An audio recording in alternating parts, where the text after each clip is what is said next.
하나님께서 우리를 부르신 목적에 대해서 다시 한번 생각해보는 시간을 가졌으면 좋겠습니다.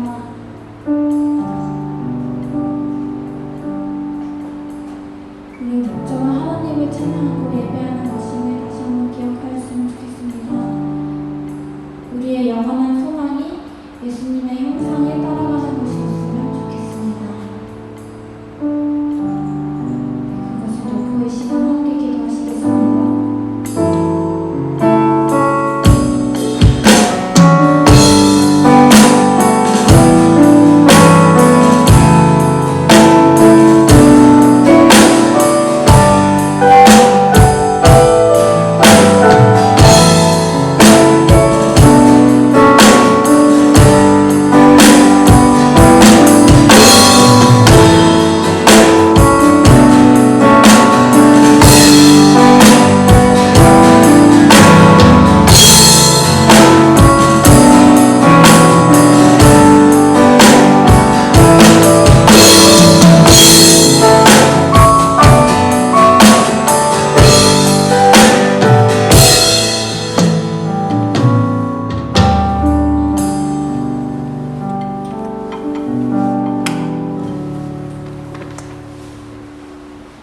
사랑이 많으신 하나님 아버지, 오늘도 이렇게 저희가 예배를 드릴 수 있게 해주시니 감사드립니다.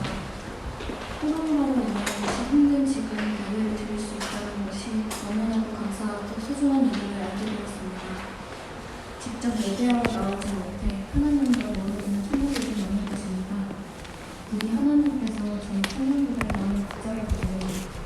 매주 이렇게 하나님을 예배할 수 있게 힘써주시는 관계자님과 이런분들 또한 방송을 도와주는 지치지 않고 힘을 주시기 바랍니다.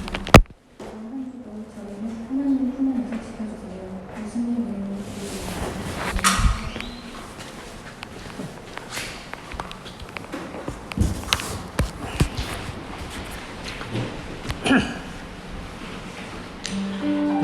할렐루야. 예배 자리에 나오신 우리 청년들을 환영하고 축복합니다.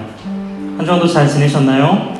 네, 오늘 예배를 통해서 그런 하나님의 은혜가 충만히 누려지며 또한 한 주간도 어려운 가운데 있었다면 다시금 주님의 은혜 가운데 예배를 통해 다시금 회복을 누리며 나아가는 우리 모두가 되길 소망합니다. 청년부 광고 소식 전해드리도록 하겠습니다. 첫 번째 광고는 온라인 새가족 등록 안내입니다. 새가족 등록을 원하시는 분은 교회에 직접 방문하시거나 아니면 새가족 등록 안내를 받으실 수 있습니다. 또한 온라인상으로는 교회 홈페이지 팝업창을 통해 새가족 등록 안내를 받으실 수 있습니다. 교회 홈페이지나 아니면은 저에게 개인적으로 연락을 주시면은 안내해드리도록 하겠습니다. 이어서 온라인 헌금 계좌 안내입니다. 헌금은 온라인 계좌를 적극 활용해 주시기 바라고요. 온라인 헌금을 드리시는 분들에게는 교회에서 개별적으로 확인 문자가 발송됩니다. 이어서 계속적으로 우리가 올 한 해 성경 1독을 목표로 계속적으로 매주간 읽는 분량을 정해서 성경 통독을 하고 있습니다. 이번 주 금요일에 연희교회 유튜브 채널을 통해서 올라오는 범위는요, 시편 28편부터 50편까지입니다. 하나님, 이 시편 기자들이 하나님을 찬양하는 그 시편을 통해서 하나님을 찬양하는 마음들이 또한 말씀을 통해 회복되기를 소망합니다. 이어서 금요기도의 안내입니다. 금요기도에는 금요일 저녁 8시 30분에 연희교회 유튜브 채널을 통해 함께 온라인으로 참여하실 수 있습니다. 온 세대가 함께 기도하는 자리에 초대합니다. 함께 기도하고 또 하나님의 뜻을 분별하며 하나님의 은혜 가운데 살아가는 우리 모두가 되길 소망합니다. 마지막으로 다음 주일은 선교 주일로 지킵니다. 주일 오전 1, 2부 예배는 최종상 선교사님께서 말씀을 전해주시고요. 또한 오후 우리 청년부 예배 때는 이찬우 선교사님께서 말씀을 전해주실 예정입니다. 청년부 예배 이후에는 선교 세미나가 진행되는데요. 세미나 관련한 자세한 사항은 선교부 부장님이신 곽진호 집사님께서 안내해 주시도록 하겠습니다.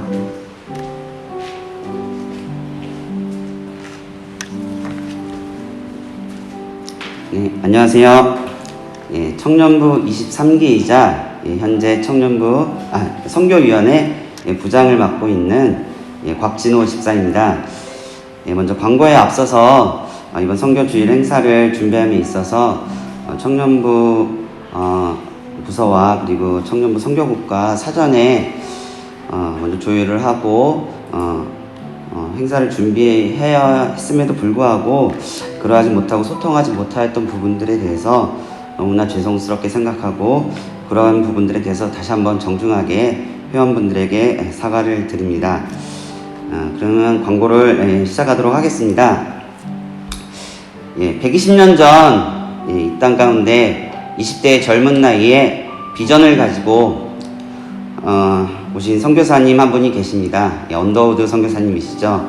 바로 이곳 연희동 땅 가운데 복음의 비전을 가지고 선교의 비전을 가지고 오셨습니다. 그 한 분의 헌신과 비전을 통하여서 이 연희동 땅뿐만 아니라 이 한국 땅이 변화가 되었고 이 한국 땅을 통하여서 온 세상에 또한 복음을 전하는 복음의 선교 기지로 이 한국 땅이 변화가 되었습니다.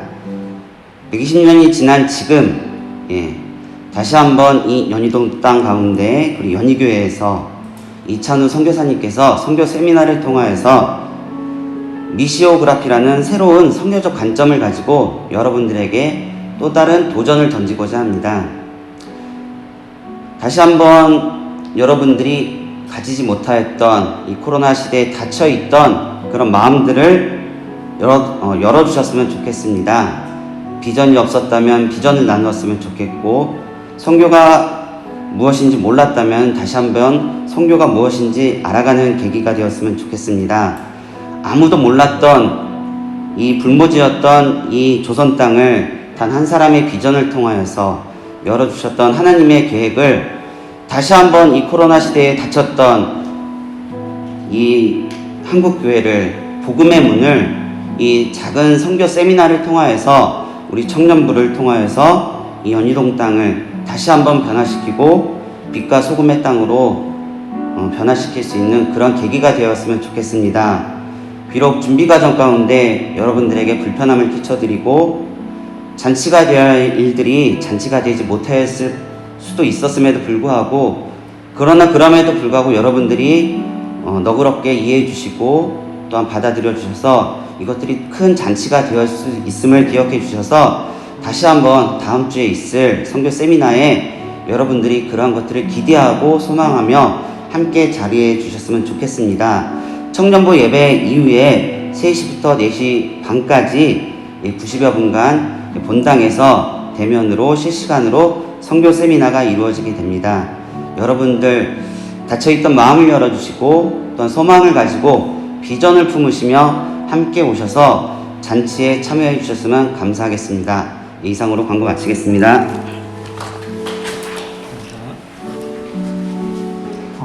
감사합니다. 다음 주는 특별히 청년부 예배도 본당에서 진행합니다. 청년부 예배 이후에 바로 선교 세미나를 진행하고요. 말씀과 선교 세미나는 이찬우 선교사님께서 진행해 주십니다. 세미나가 현장 오프라인으로 진행되는 관계로 청년부 예배도 함께 본당에서 진행이 됩니다. 그래서 혹시나 세미나에 참석하길 원하시는 분들은 청년부 예배부터 함께 오프라인으로 참여하실 수 있고 지금 현재처럼 온라인으로도 저희가 같이 진행할 예정이니까요. 기도해 보시고 또 함께 참여하실 분들은 또한 교회로 함께 오셔서 그 은혜를 함께 누리면 좋을 것 같습니다. 광고는 여기까지고요. 오늘 우리에게 주신 하나님의 말씀은 요한복음 4장 1절에서 24절 말씀입니다. 시간 관계상 저희가 1절에서 10절까지 함께 교독하여 읽도록 하겠습니다. 제가 먼저 1절 말씀 읽도록 하겠습니다. 예수께서 제자를 삼고 세례를 베푸시는 것이 요한보다 많다 하는 말을 바리새인들이 들은 줄을 주께서 아신지라.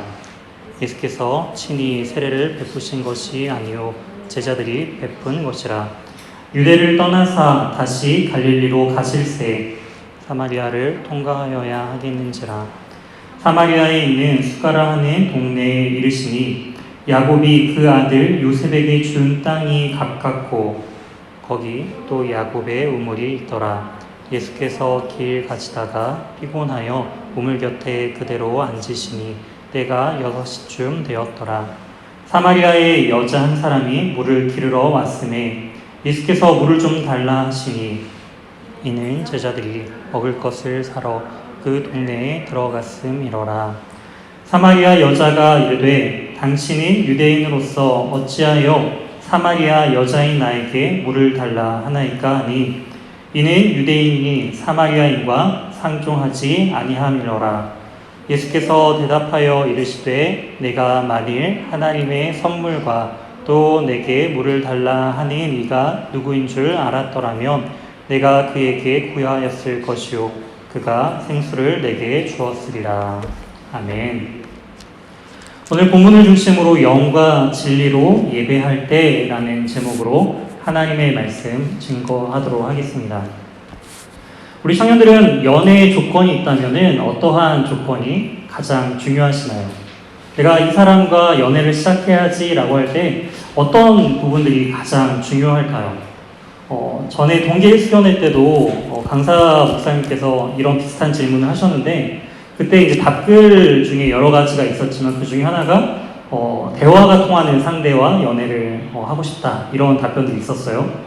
참 맞는 말인 것 같아요. 그 사람과 대화하는 것이 시간 가는 줄 모르고 이야기하는 것이 너무나 즐겁다면은 그 사람과 함께 오랫동안 많은 시간을 더 함께 하고 싶고 또한 연애를 통해서 그 사람을 더욱더 알고 싶을 것입니다. 근데 만약에 연애를 시작했는데 말이 통하지 않아요. 같은 이야기를 하는데 다른 얘기를 하는 거예요. 같은 자리에 분명히 앉아있는데 서로 다른 생각, 다른 마음, 다른 가치관을 가지고 있다면은 아무리 외적인 조건이 다 좋다 할지라도 그 말이 통하지 않음을 통해서 그 사람과 함께 있는 것이 굉장히 불편할 것입니다. 이처럼 어찌 보면은 신앙생활이라는 것은 바로 우리의 생각, 우리의 가치관, 우리의 관심을 하나님께 맞춰가는 것 같아요. 하나님과 소통하고 대화해야 하는데 하나님께서는 우리에게 말씀하시는데 우리가 계속 다른 이야기를 한다면은 온전한 교제와 또한 사귐을 할 수가 없겠죠. 오늘 이 본문을 통해서 예수님과 한 여인의 대화가 이제 등장을 합니다. 이 대화가 꼭 이래요. 예수님께서 말씀하시는 것과 이 여인이 말하는 것이 서로 다른 이야기를 하고 있습니다. 다른 이야기를 하다가 이제 점점점 그 이야기가 같은 이야기로 하나가 되는 그 과정들을 볼 수가 있다라는 것이죠. 그래서 오늘 이 말씀을 통해서 이 본문을 통해서 우리가 어떻게 하면은 그 하나님의 마음을 온전히 하나가 되어서 영과 진리로 예배하는 것이 무엇인지 오늘 이 말씀을 통해서 우리가 함께 깨닫고 또한 그 은혜를 우리 삶 가운데 누리며 나아가는 복된 시간이 되기를 소망합니다.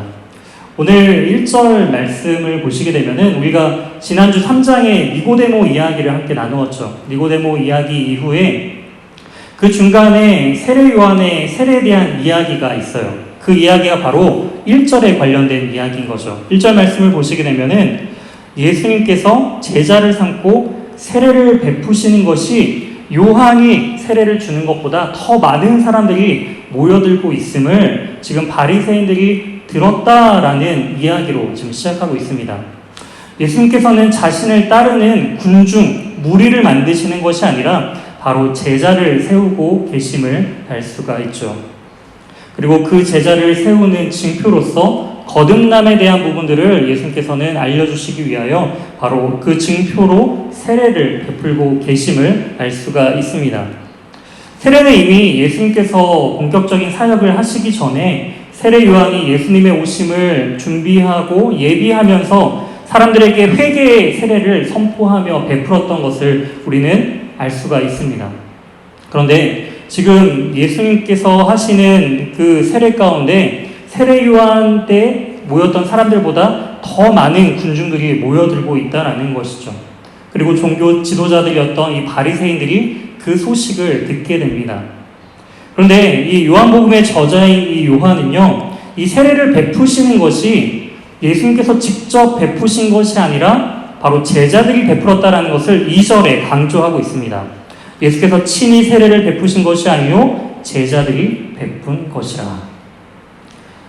이처럼 예수님께서는 친히 세례를 베푸신 것이 아니라 자신이 세운 제자들이 또 다른 제자들을 세우는 과정의 모습으로서 세례를 베푸는 것을 볼 수가 있죠. 그렇다면 예수님께서는 왜 제자들을 세우실 때 직접 세례를 베푸신 것이 아닐까요?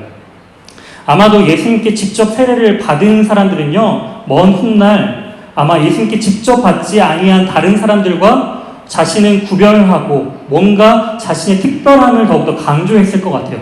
야, 넌 누구한테 세례 받았어? 베드로?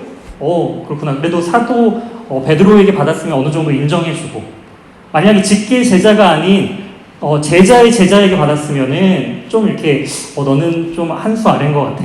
나는 심지어 예수님께 세례받은 사람이야 라는 식으로 그렇게 팔을 나누면서 자신의 우월함을 어찌 보면 강조할 수도 있다라는 것이죠. 고린도 교회의 문제도 바로 이런 것이었습니다. 바울파, 아볼로파, 그리스도파, 이렇게 파들이 서로 나눠지면서 한 마음으로서 한 공동체를 이루는 것이 아니라 분열된 마음들이 바로 이 고린도 교회의 문제 중에 하나였던 것처럼, 예수님께서는 사람들의 연약함과 그러한 문제가 일어날 것을 아심을 통하여서 직접 세례를 베푸신 것이 아니라 예수님의 세례는 바로 영과 진리로 주시는 것이기 때문에 바로 이 사람을, 제자들을 통해서 세례를 베푸셨다라는 것을 이 요한의 기자는 지금 강조하고 있음을 알 수가 있습니다. 사람들이 많이 모였을 때 예수님께서는 그 자리에 더 많은 사람들을 모으려고 더 많은 세례를 베푸신 것이 아니라 이제 그 유대를 떠나 갈릴리로 이동하시는 것을 볼 수가 있습니다. 바로 이 바리새인들의 주목에서 피하고 계심을 알 수가 있다는 것이죠. 바로 예수님께서는 아직 지금 십자가를 향하여 나아가고 계시기 때문에 그 십자가의 때가 아님을 아시고 그 시기를 주님께서는 조절하고 계심을 알 수가 있습니다. 다시 유대에서 이 갈릴리로 향하는 그 발걸음 가운데 이제 길들이 여러 길이 있어요. 이 유대 지역에서 갈릴리로 가는 대표적인 여러 가지 갈 수 있는 방법들이 있는데, 가장 빠른 직선 코스는 바로 사마리아 땅 지역을 가로질러 올라가는 길입니다. 그런데 대부분의 유대인들은 이 사마리아 땅을 바로 가로질러 가지 않고 이렇게 먼 길을 둘러서 그 사마리아 땅을 피해서 그 양길로 이렇게 가는 것을 볼 수가 있는데요. 오늘 본문 4절 말씀을 보면은 예수님께서는 이렇게 말씀하세요. 갈릴리로 갈 때 사마리아를 통하여야 하겠는지라 라고 말씀하고 있습니다. 여기서 이 사마리아에 이제 가겠다라는 이 표현 안에 내가 사마리아에 그냥 한번 가봐야겠어 라는 이 정도의 뉘앙스가 아니라 이 원어적인 그 의미를 살펴보게 되면은 반드시라는 의미가 들어가 있습니다. 영어도 must라고 표현이 되어 있죠. 그렇기 때문에 반드시 이 사마리아를 통하여 가야겠다라는 예수님의 확고한 의지가 바로 이 4절 안에 포함되어 있음을 알 수가 있습니다. 바로 예수님께서 이 사마리아를 통과하는 것은 분명한 신적인 계획, 예수님의 그 계획 안에서 이루어지는 일임을 알 수 있다는 것이죠. 예수님의 사역은 우연이 아닙니다. 하나님의 그 계획 가운데 반드시 그 일들이 이루어질 것을 예언하시며 그 사역들을 감당하고 계시다라는 것이죠. 과연 예수님께서는 왜 반드시 이 사마리아를 향해 가셔야 하는지에 대한 부분들을 이제 이어서 나오는 그 본문을 통해서 함께 그 이유를 살펴보도록 하겠습니다. 예수님께서 이제 이 사마리아 땅을 지나실 때 사마리아의 수가라는 이 동네를 통과하시게 되었어요. 그 지역에 이제 우물이 야곱이 요셉에게 준 그 땅에 가까울 때에 야곱의 우물이 있는 그곳에 예수님께서 이제 도착하시게 됐습니다. 6절입니다. 거기 또 야곱의 우물이 있더라. 예수께서 길 가시다가 피곤하여 우물 곁에 그대로 앉으시니 때가 6시쯤 되었더라. 우물가에 예수님께서 지금 털썩 주저앉으신 거예요. 이 부분에 있어서 참 우리는 많은 공감과 때로는 위로를 받습니다. 예수님도 그 사역의 길이 고단하시다라는 것이죠.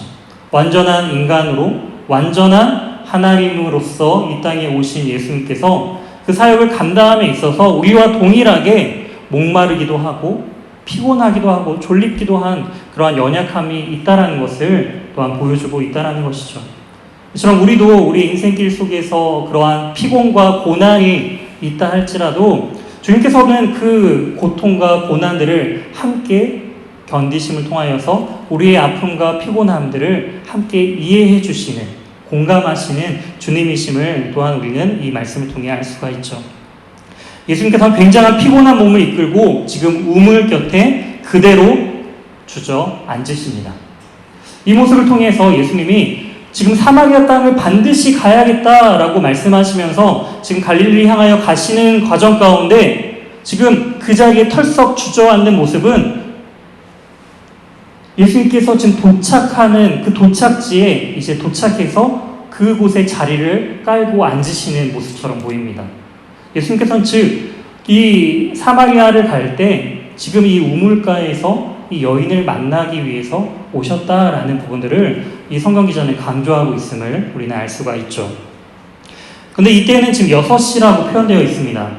유대 시간으로 따지면은 이 6시는요, 정오 12시를 의미하고 있습니다. 가장 해가 높이 뜨는 가장 더운 시간이죠.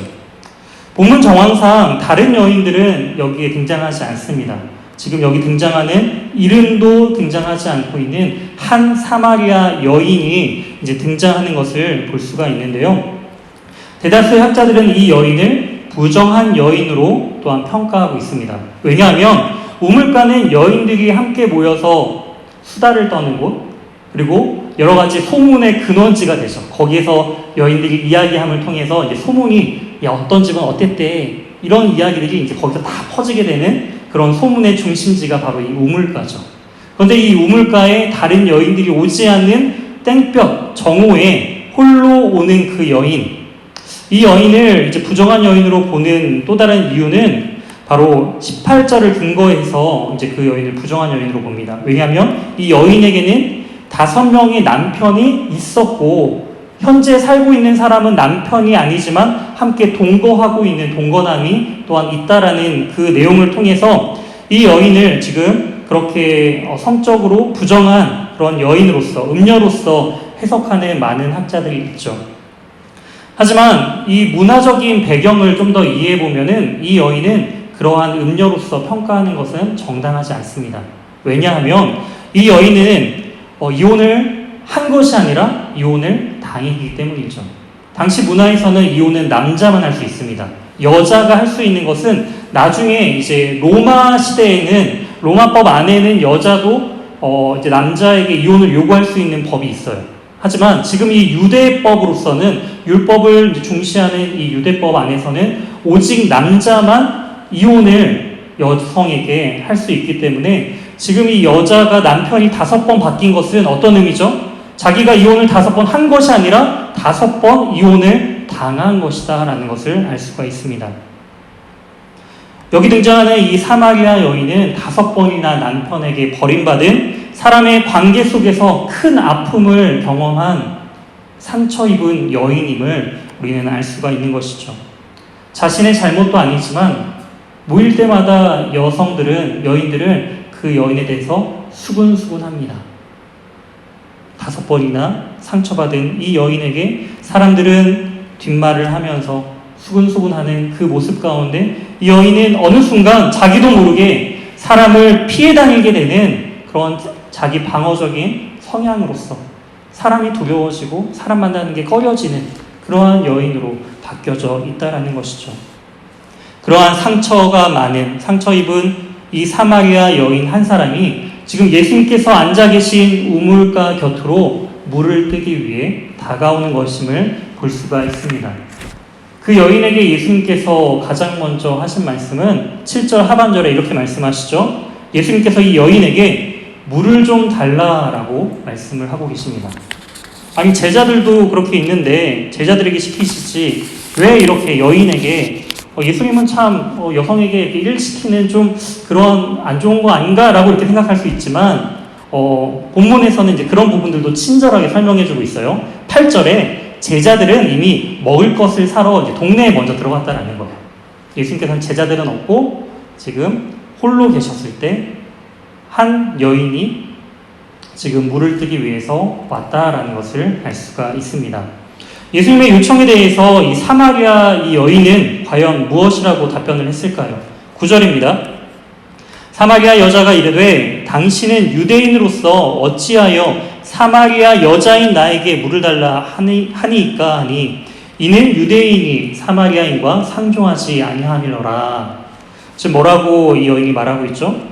왜 유대인이 사마리아인인 나에게 물을 달라고 합니까? 라고 말을 하면서 이 부분에 있어서 굉장히 우호적이지 않는 약간 적대적인 뉘앙스가 이 안에 함께 포함되어 있음을 알 수가 있습니다. 왜냐하면 이 부분들은 역사적인 배경이 깊게 자리 잡고 있기 때문이에요. BC 722년에 북이스라엘이 아수르에 의해서 멸망당합니다. 솔로몬 이후에 남유다와 북이스라엘로 나눠진 이 분열 왕국이 이 북쪽에 10지파가 속해 있는 북이스라엘이 BC 722년에 아수르에 의해 멸망당했다라는 것이죠. 아직 남유다는 멸망하기 전입니다. 그런 상황 가운데 이 아수르가 북이스라엘을 멸망시키고 그 지역에 어떠한 정책을 펼쳤냐면은 바로 민족적인 혼합 정책을 펼치는 것을 볼 수가 있어요. 일본이 일제점령기 때 우리나라에 그런 민족 말살 정책을 펼친 것처럼 그 민족성을 없애기 위해서 이제 외부의 이방인들을 그 지역에 강제적으로 이주시켜서 함께 살게 합니다. 그리고 이방인과 결혼하고 이방인의 문화에 젖어들게 되게 하는 것이죠.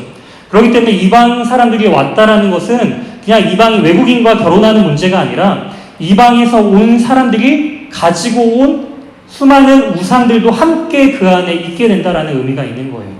그렇기 때문에 혼합적인 민족이 될 뿐더러 혼합적인 종교로서 굉장히 혼탁해지는 그러한 북이스라엘의 상황들을, 그 사마리아 상황들을 볼 수가 있어요. 바로 이 멸망한 북이스라엘의 수도가 사마리아였다라는 것이죠. 이어서 BC 586년에 남유다도 바벨론에 의해서 멸망당합니다. 바벨론에 의해서 멸망당한 이후에 나중에 70년이 지나고 나서 우리가 살펴본 바와 같이 에스라와 느헤미야 때 다시금 회복시켜 주잖아요. 하나님께서 돌아갈 것을 또한 허락하시고 그곳에서 성전과 스룹바벨 성전과 성벽을 세워 나아가는 것을 볼 수가 있습니다. 근데 그때 누가 가장 심하게 반대했죠? 바로 그 지역에 이미 머물러 살고 있었던 사마리아 사람들이 중심이 돼서 그 일들을 방해했다라는 것을 우리가 에스라와 느헤미야를 통해서 살펴본 바가 있습니다. 그런 개념 가운데 이 포로기안에서 돌아온 유대인들에게 사마리아 사람들은 민족적인 혼합 종교가 되었을 뿐더러 자신들의 그 성전과 성벽을 짓는 데 있어서 크게 방해한 세력들로 치가 이제 떨리면서 이가 갈리면서 그들을 미워하기 시작합니다. 인간 취급을 안 해요. 거의 짐승, 개, 돼지처럼 그렇게 부정한 것처럼 여기면서 사마리아 땅은 이제 밟지도 않는 것이 그 당시의 문화가 되어버리는 그런 상황임을 알 수가 있습니다. 이처럼 자신을 개처럼 여기며 무시하던 사람들이 갑자기 자신의 필요에 의해서 무엇인가 구하였을 때 과연 그것을 친절하게 반응할 수 있을까요? 이 사마리아 여인의 반응은 어찌 보면 당연한 거예요. 자신의 필요에 의해서만 연락하는 친구가 있다고 가정해 봅시다. 어떤가요? 그 친구가 연락 올 때마다 조금 기분 나쁘겠죠. 얘는 나한테 뭐가 필요할 때만 연락을 주는 것 같아. 이러한 생각이 들면 굉장히 기분이 안 좋죠. 그런데 평소 자신을 원수처럼 대했던, 나를 미워했던 사람이 갑자기 자기가 필요하니까 야, 나 언제 결혼해? 꼭 와. 라고 하면서 연락을 준다라고 하면은 아, 내가 기쁜 마음으로 축하해주러 갈게. 라고 하면서 이렇게 준비해서 갈까요? 얘는 갑자기 나를 그렇게 싫어하더니 지 결혼한다고 이렇게 연락을 해? 라고 하면서 좋은 말이 안 나가겠죠. 이처럼 그 사마리아 여인은 예수님의 요청이 굉장히 불편했습니다. 그런 상황 가운데 예수님께서 10절에 이렇게 여인에게 다시 답변하시는 것을 볼 수가 있습니다. 예수께서 대답하여 이르시되 내가 만일 하나님의 선물과 또 내게 물 좀 달라 하는 이가 누구인지 알았더라면 내가 그에게 구하였을 것이요 그가 생수를 내게 주었으리라. 뭐라고 이야기하나요? 갑자기 하나님의 선물 그리고 물을 너에게 지금 달라고 한 내가 누군지를 알았다면은 오히려 너가 나에게 그 물을 달라라고 말을 했을 것이다 라는 거예요. 여기서부터 이제 말이 통하지 않습니다. 말이 통하지 않는 상황이 벌어지는 거예요. 사마리아 여인이 말하는 것과 예수님이 말하는 것이 지금 이제 서로 다른 말을 하는 것을 볼 수가 있어요. 그때 여인이 이제 이런 말을 하죠. 여자가 예수님께서 그런 말을 하니까 갑자기 물 달라는 사람이 내가 왔을 때 너가 내가 누군지 알았다면 너가 오히려 나한테 물을 달라고 했을 거야 라고 이런 말을 하니까 여인이 무엇을 보느냐? 11절이죠. 여자가 이르되 주여 물 기를 그릇도 없고 이 우물은 깊은데 어디서 당신이 그 생수를 얻겠사옵나이까. 보니까 물을 뜰 그릇도 없다라는 거예요. 뭔가 도구가 있어야지. 우물도 깊은데 뭔가 끈으로 연결된 뭐 두레박이나 뭐 이런 바가지라도 있어야지 물을 뜰 텐데 아무것도 없으면서 물을 달라라고 요청을 하라고 하니까 이 여인은 황당한 거예요. 지금 아무것도 가지고 있는 게 없잖아요 라고 이야기를 지금 하고 있다라는 것입니다. 우물물 퍼보셨나요? 저는 그 우물까지는 아니더라도 예전에 제가 어렸을 때 초등학교 때 시골을 가게 되면은 지하수를 이렇게 퍼올리는 펌프가 있었어요.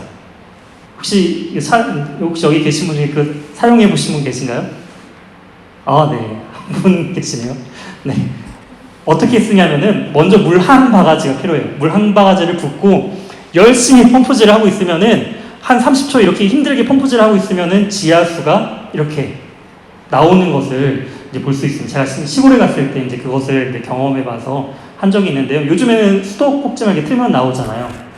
그런 의미상 이제 이러한 현대적인 시각에서 이 여인이 말하고 있는 부분들이 좀 잘 이해가 안 갈 수 있겠지만 이 당시 배경들로서 예수님께서 말하고자 하는 부분들은 이 여인의 입장에서 굉장히 이해가 되지 않는 거예요. 아무것도 없는데 갑자기 물을 요청하라라는 것은 굉장히 이해가 되지 않습니다. 그런데 이 여인의 관심이 서서히 바뀌어 나가는 것을 볼 수가 있어요. 12절 말씀입니다. 우리 조상 야곱이 이 우물을 우리에게 주셨고 또 여기서 자기와 자기 아들들과 짐승이 다 마셨는데 라고 이야기를 하고 있죠. 이 여인의 관심은 첫 번째는 그 물이었어요. 예수님이 아무런 도구가 없는데 어떻게 이 물을 나에게 줄 수 있을까라는 그 물에 대한 관심이었다가 점점 그 관심이 어디를 향하고 있죠? 바로 예수님 존재 자체에 관심을 가지고 있습니다. 이 우물은 우리 조상인 야곱이 우리에게 준 것인데 당신은 지금 이런 말을 하는 거 보니까 내가 생각하고 있는 가장 위대한 선조인 야곱보다 더 위대한 사람입니까? 라는 그러한 질문을 하고 있는 거예요. 이 사람을 보니까 뭔가 비범함이 느껴지는 것이죠. 뭔가 이해되지 않는 말을 하는데 지금 내가 그것이 이해가 되진 않지만 어찌 보면 그 사람이 너무나 큰 존재이기 때문에 내가 이해하지 못하는 게 아닐까라는 그러한 궁금증이 생기고 있다는 것입니다. 예수님께서는 다시 이 여인에게 13절과 14절에 이렇게 말씀하고 계십니다.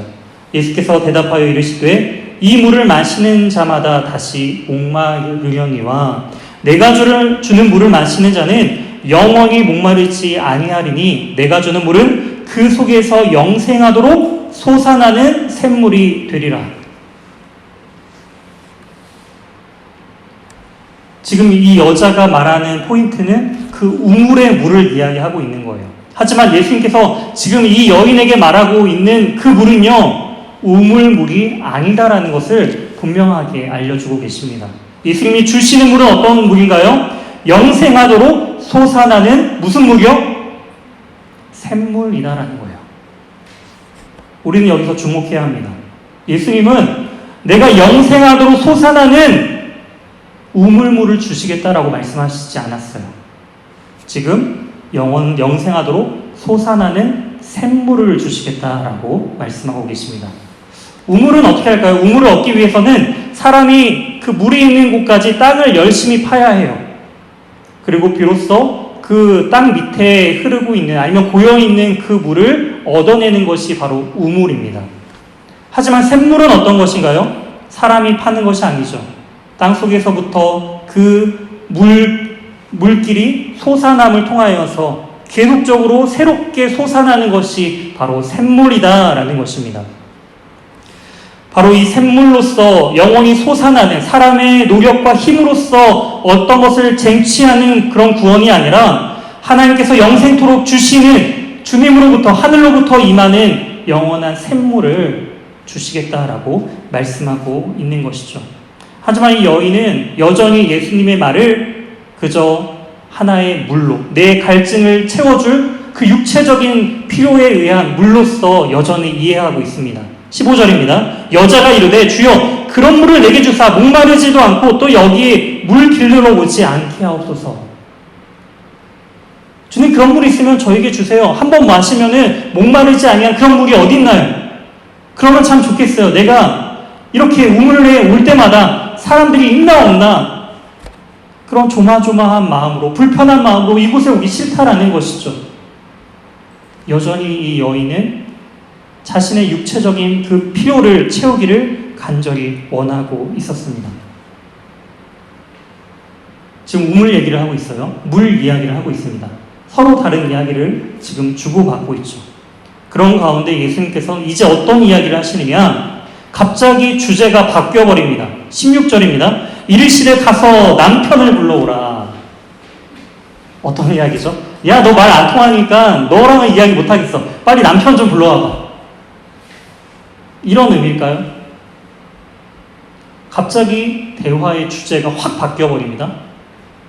그랬을 때 이 여자는요, 이렇게 이야기해요. 여자가 대답하여 이르되 나는 남편이 없나이다. 예수께서 이르시되 내가 남편이 없다 하는 말이 옳도다.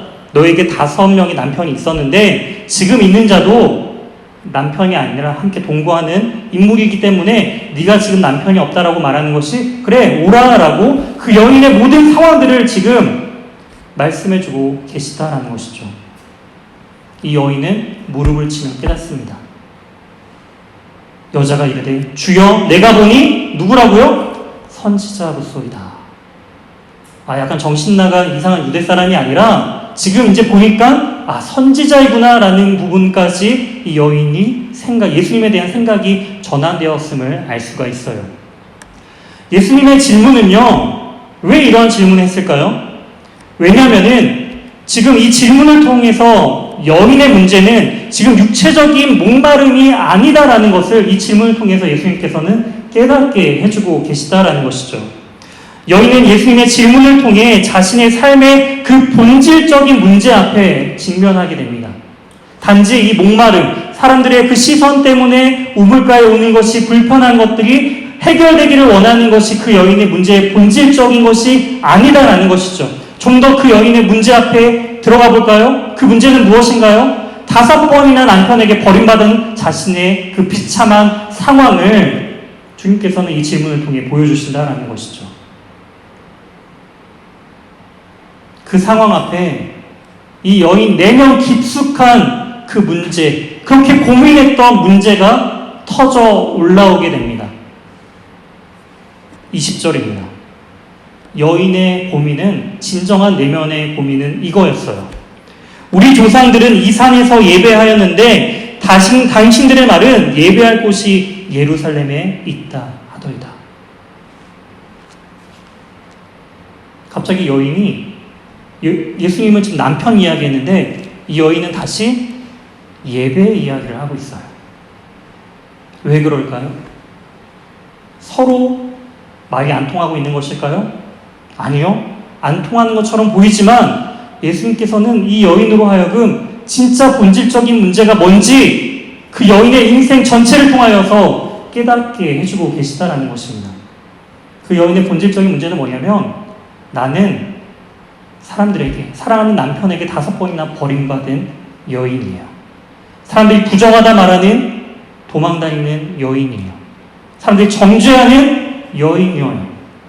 그 여인이, 사람들이 다 손가락질하는 그 여인이 고민을 하는 거예요. 어떤 고민이요?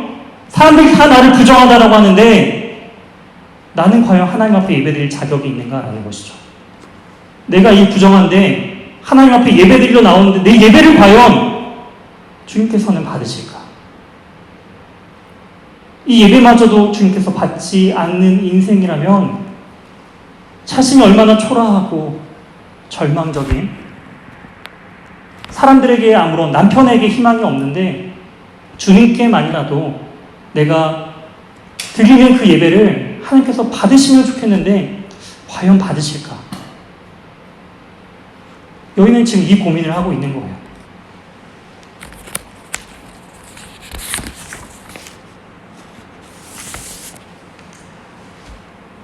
지금 요한복음 우리 지난주에 살펴본 3장에서는 니고데모의 이야기를 함께 나누었습니다. 그리고 그 이후에 4장에서 지금 이름도 나오지 않는 한 여인에 대한, 사마리아 여인에 대한 이야기가 대조적으로 나와 있다라는 것이죠. 니고데모는 어떤 사람이었나요? 바리새인이었습니다. 구별된 자죠. 유대인의 지도자였습니다. 사내들이 공회원이었죠. 율법의 기준과 사회적인 지위와 배경을 볼 때 이 사람은 누가 보더라도 구원받을 사람, 이 사람이 아니면 누가 구원을 받겠어라고 여기는 그러한 존귀한 사람이었습니다. 심지어 니고데모는 예수님을 직접 찾아왔어요. 사마리아 여인은 어떤가요? 사람 대우도 받지 못하는 사마리아 출신입니다. 그 안에서도, 사마리아 안에서도 사람들의 손가락질 당하며 사람들의 눈치를 보고 남편에게 5번이나 버림받은 그런 상처 입은 여인이죠. 율법의 기준, 사회적인 지위, 배경을 볼 때 구원받을 만한 아무런 조건이 없는 것처럼 보이는 여인입니다. 그런 여인에게 예수님께서는 직접 찾아가셨다라는 것이죠. 반드시 내가 이를 만나러 가겠다라는 계획하에 이 여인을 만나셨다라는 것입니다. 주님께서는 니고데모에게, 완벽해 보이는 니고데모에게 이렇게 말씀하셨어요. 거듭나야 하리라 라고 말이죠. 너가 거듭나지 아니한다면 하나님의 나라를 볼 수도, 하나님의 나라에 들어갈 수도 없다라고 명확하게 말씀하셨습니다. 이 사마리아 여인에게는 뭐라고 말씀하시죠? 나에게 물을 구하여라. 내가 영원토록 솟아나는 샘물을 주리라. 이 니고데모와 사마리아 여인을 통해서 주님께서는 우리에게 이렇게 말씀하시는 거예요.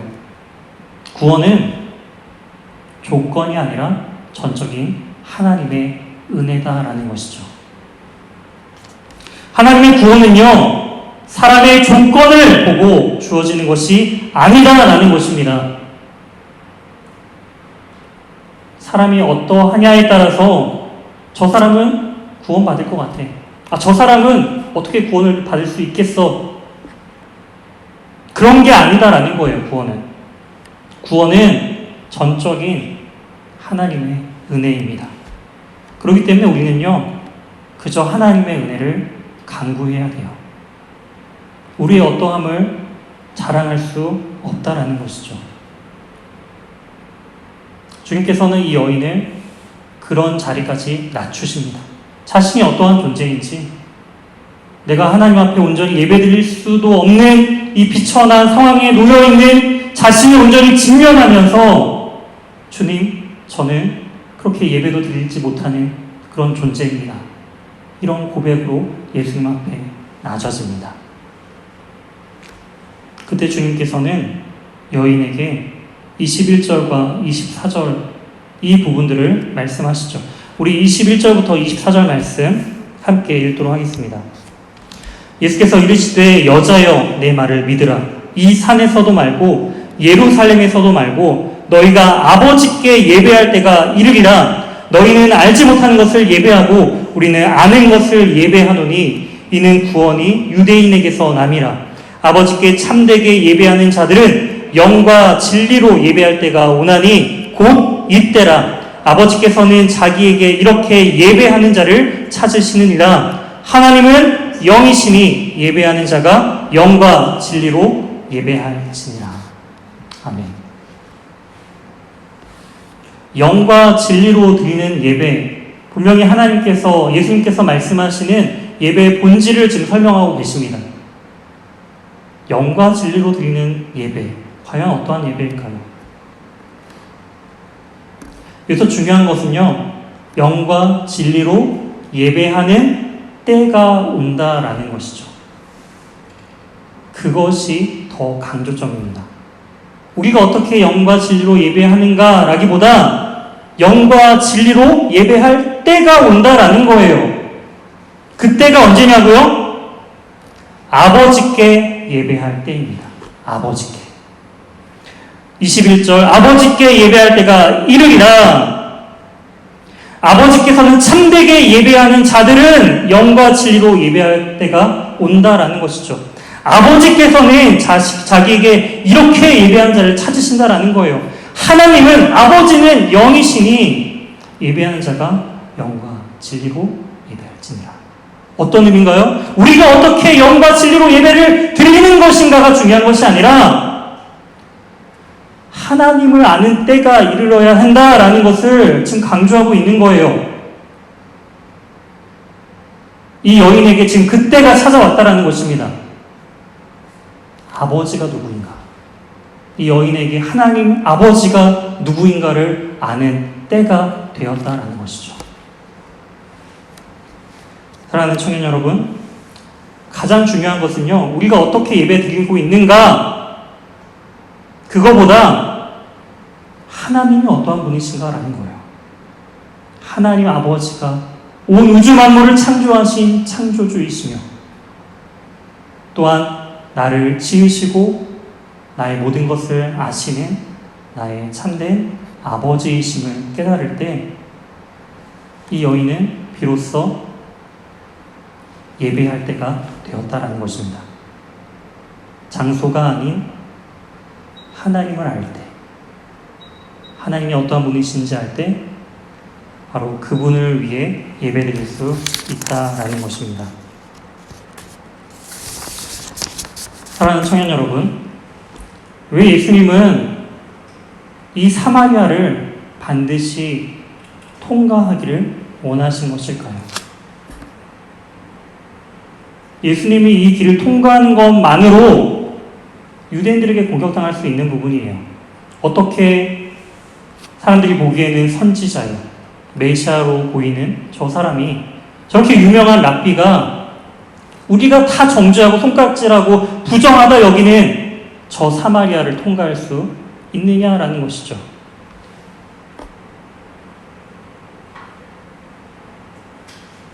예수님의 그 목적이 사도행전 1장 8절에 기록되어 있습니다.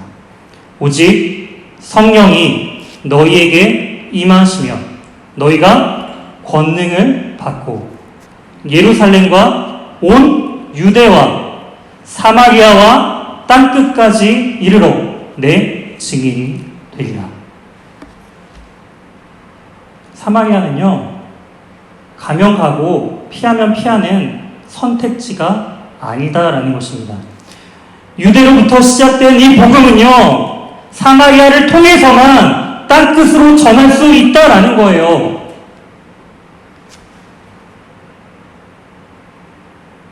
온 유대와 땅끝까지가 아니라 온 유대와 사마리아와 땅끝입니다. 우리의 사마리아는 과연 어딘가요? 어쩌면 그곳은 내가 가장 혐오하고 싫어하고 함께 있는 것이 너무나도 싫은 그 자리일 것입니다. 하지만 그곳에도 하나님의 때를 기다리는 사람들이 있다라는 것이죠. 바로 사마리아 여인처럼요. 그 여인의 진정한 문제, 하나님 앞에 온전히 예배드리는 예배자로 영과 진리로 예배드리기 위하여 그 한 영혼을 향해 주님께서는 이 사마리아 길을 반드시 통과해야만 하셨던 것입니다. 사랑하는 청년 여러분, 우리도 그 사마리아를 지나가야 합니다. 어렵죠. 힘들죠.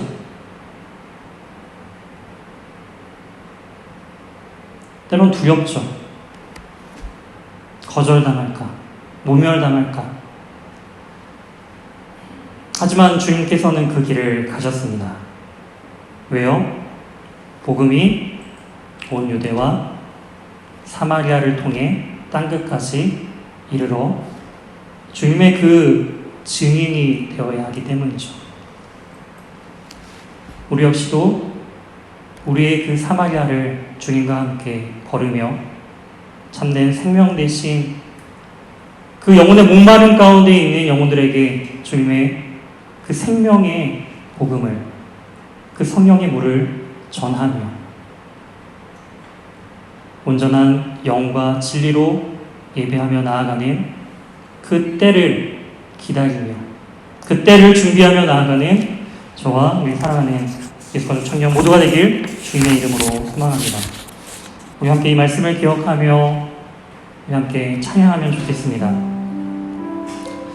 구원은요, 하나님의 은혜인 거예요. 그게 어떠한 조건이 아닌 바로 하나님의 전적인 은혜입니다. 우리가 해야 하는 것은 그 하나님의 은혜를 간구하는 거예요. 주님, 우리를 불쌍히 여겨 주시옵소서. 주님, 저는 아무런 자격이 없는 자입니다. 하나님의 전적인 은혜로 내가 이 자리에 설 수 있음을, 그 하나님의 은혜를 우리는 깨달아야 합니다. 그러한 마음으로 우리 함께 이 찬양 주님께 올려드리도록 하겠습니다.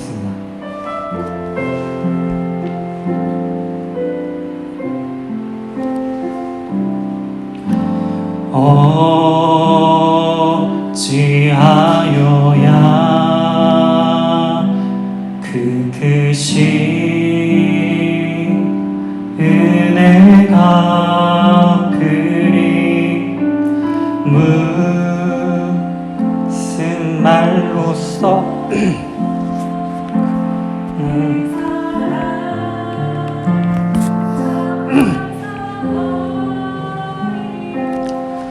하늘에 천군 천사라도 나의 마음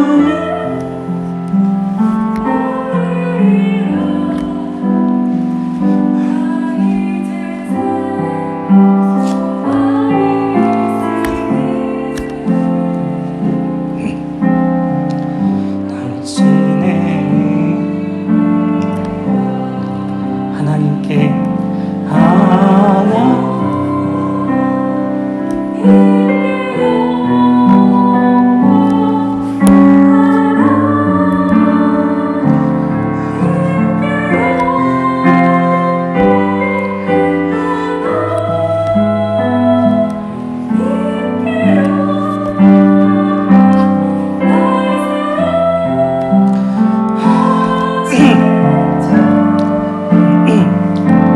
그 피로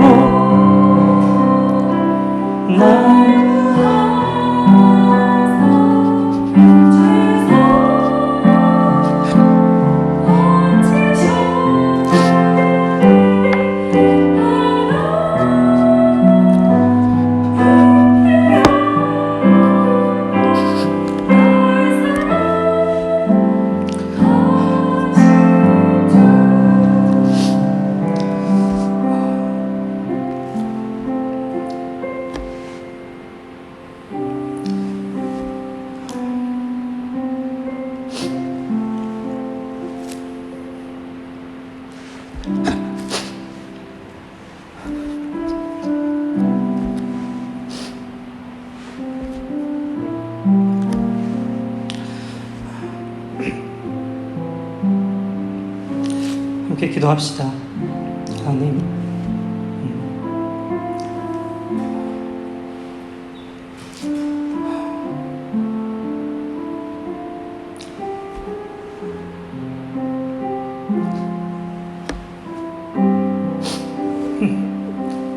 주님, 제가 사마리아 여인이었습니다. 주님,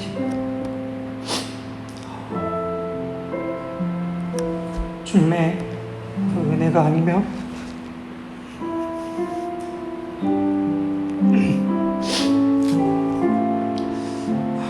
주님을 예배할 수 없는 그러한 참으로 부정한 자입니다. 주님,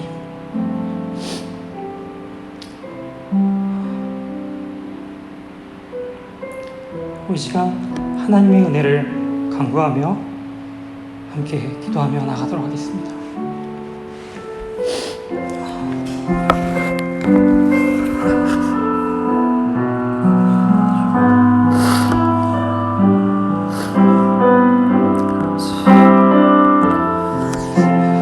주님, 그 부정한 여인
주께서 이르시되 여자여 내 말을 믿으라. 이 산에서도 말고 예루살렘에서도 말고 너희가 아버지께 예배할 때가 이르리라. 너희는 알지 못하는 것을 예배하고 우리는 아는 것을 예배하노니 이는 구원이 유대인에게서 남이라. 아버지께 참되게 예배하는 자들은 영과 진리로 예배할 때가 오나니 곧 이때라. 아버지께서는 자기에게 이렇게 예배하는 자를 찾으시느니라. 하나님은 영이시니 예배하는 자가 영과 진리로 예배할지니라. 주님께서 이 사마리아 여인을 찾아오신 것처럼 주님 우리를 찾아와 주시고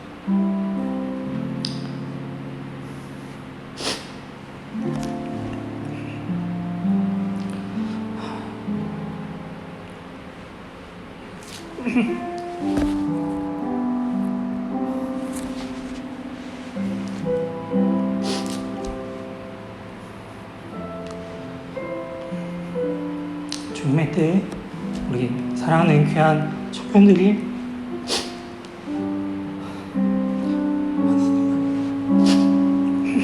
온전히 예배하는 우리 연일교회